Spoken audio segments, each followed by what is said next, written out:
Tūdaļ ciemosimies kādā arhitektu birojā un noskaidrosim, kādas tendences valda šai pusē. Parasti mājoklis atspoguļo saimnieka personību.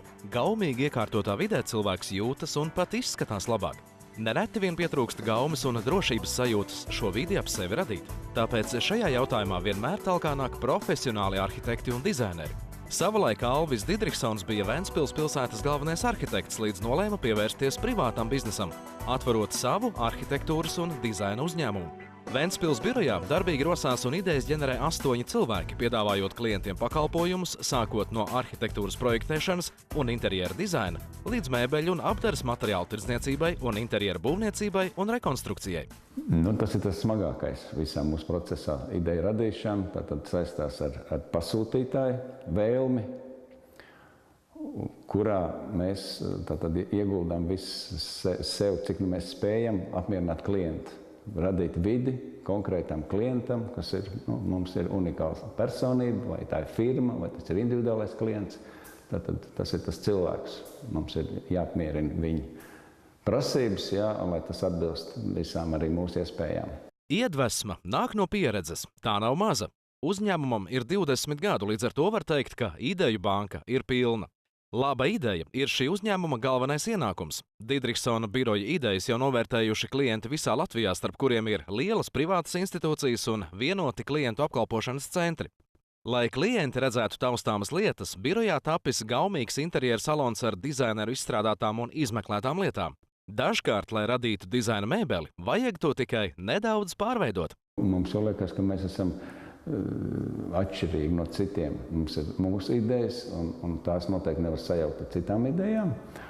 Un mūsu lielā pieredze un to, ko mēs spējam dot, ir tas atšķirīgais. Mūsu stils varētu būt, ko mēs paši gribētu. Moderns, lakonisks, tīrs, nopietnas interjers, bez kaut kādām āršķirībām, bez tur kaut kādiem krizuļiem. Un mēs kādreiz sev salīdzinām, ka mums patīk, tur patīk Somi, mums patīk Japāņi, un tad kaut kur tajās nišās, mēs gribētu redzēt arī sevi, jo mūsu rokraksts ir kaut kur arī līdzīgs. Ja vēlaties ko mainīt interjera vidē, to padarot košu un krāsainu, tad sienu pārkrāsošanai dizaineri algot nav jēgas. Taču, ja ir vēlme, ko radikāli mainīt un sasniegt tādu telpas vizuālo efektu kā nevienam, tad speciālistu piesaiste noderētu gan. Dažkārt, sekojot modē, cilvēks interjerā izvēlas to, kas viņam nemaz nedara, vai pieredzes trūkuma dēļ pārspīlē, veidojot savu vidi. Tikmēr labs dizainers zinās, kur iegādāties labākās lietas un kā tās gaumīgi sakombinēt. Sākumā tiek ģenerēta ideja, pēc kuras vadoties tiks mainīts telpas dizains.